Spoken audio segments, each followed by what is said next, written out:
my life for Austin.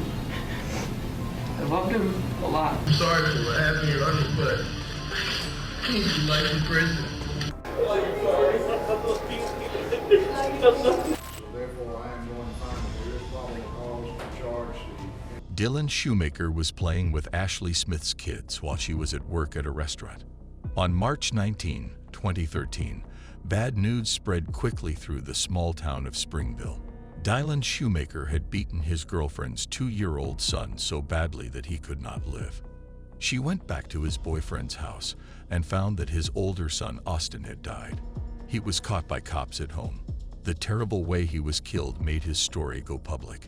Everyone in New York was talking about the same story. He had been killed. Dylan Shoemaker from Springville was a normal teen.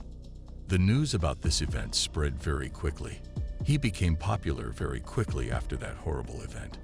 Dylan was taking care of Ashley Smith's 2 young boys that terrible night while she was at work. It was sad that Austin, the bigger boy who was about 2 years old, died at the end of the night. Ashley, Dylan's girlfriend, went to work happy that night because it was a beautiful evening. She gets home late most of the time. It started out like any other night, but who knows when this night in Springville will stop being great. At that time, most people in town were asleep. Many were at work, and others were spending the night with their families. At Dylan's house were his mother, father, and Ashley's 2 boys, who are very pretty. In the past, Dylan was in charge of watching the kids. At the start of the night, there were no strange things going on. As the night went on, something went wrong. By the time Ashley got back, her kid Austin was no longer responding. He had been beaten badly, and the scars would not heal. Everyone was shocked when they heard the news because they could only think how hard he hit the baby boy. Never hurt anyone before. He's my baby brother. Like, he can't do this. It's not... Dylan Shoemaker was arrested quickly and then charged with second-degree murder. Everyone in the country heard his passionate pleas for help. I can't take back what was done. I wish I could. I would give my life for Austin. What he did made him very angry, but nothing could stop him from killing someone. A well-known saying goes, "It doesn't help to feel sorry for yourself after birds have eaten the farm." A lot of people paid attention to the hearing. A lot of family members, reporters, and other interesting people crowded into the courtroom. It was used as an excuse that Shoemaker was old and upset. He was upset during the ruling and said he didn't mean to kill Austin. The prosecution said that Shoemaker was cold and well-planned. Their presence showed how badly Austin was hurt. There were calls for more witnesses, including medical workers, who talked about how bad Austin's injuries were.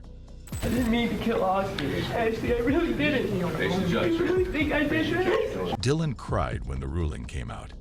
He said he loved Austin and didn't mean to hurt him. He said sorry to his partner and the court while crying tears of shame, but none of the jury believed him. I am a 16-year-old blonde. Probably all I have to do is cry in front of the jury, and they're going to feel sorry for me. Justice M. William Bowler called Shoemaker a manipulator and deceiver in a very harsh way. He talked about how Shoemaker planned his actions and how he tried to sway the judges by crying.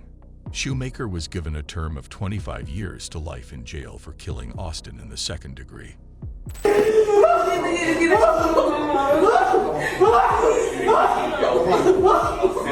When this woman was sentenced in 2017, a video of her crying while her mother wailed went viral.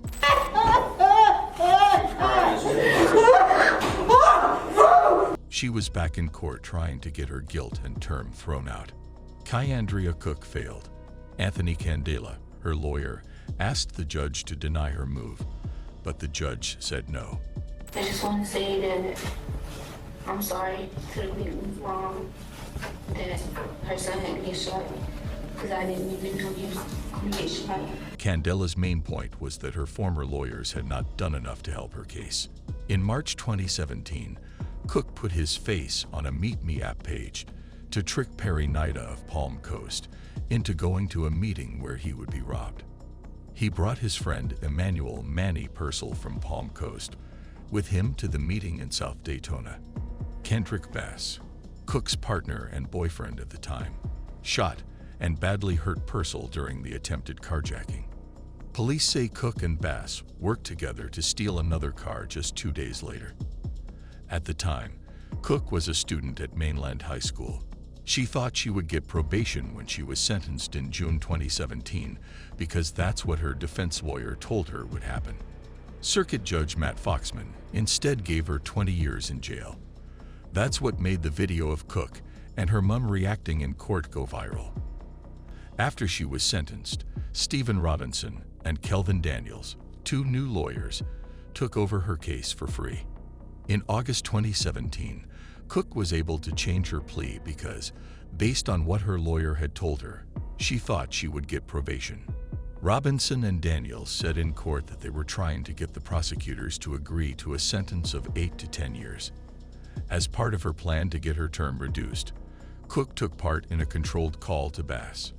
But things got more difficult when she called Bass, even though the court had told her she couldn't accept for the managed call. I think he got good in, and I think he got potential. Don't lose sight of that. As a result of his no contest plea, Cook was found guilty of aggravated abuse with a dangerous weapon, attempted carjacking with a deadly weapon, and carjacking with a deadly weapon. It was decided that she was guilty. She could have spent the rest of her life in jail. After that, she got 11 years in jail, and starting in April 2018, 20 years of probation at the same time. When Cook went on the stand, no one cried. She said no one told her she could go to court instead of going to jail for 11 years. She did say, though, that she agreed to spend 11 years in jail, based on Cook's claim that she wasn't told she could go to trial. Today was all right. The 30 days is probably the idea before you have it. Your attorneys are going to talk to you about this. Just cooperate with that process because I want to know. Circuit Judge Karen Foxman agreed with her. Foxman also said that Robinson and Daniels made smart choices based on the evidence against their client, which included the fact that she broke a judge's order. Karen Foxman is married to Matt Foxman and took over his caseload when judges were moved around in 2021. Bass, who is 22 years old, was later given a 20-year sentence. The Department of Corrections says he will be free in December 2037. Cook is supposed to be freed in January 2028.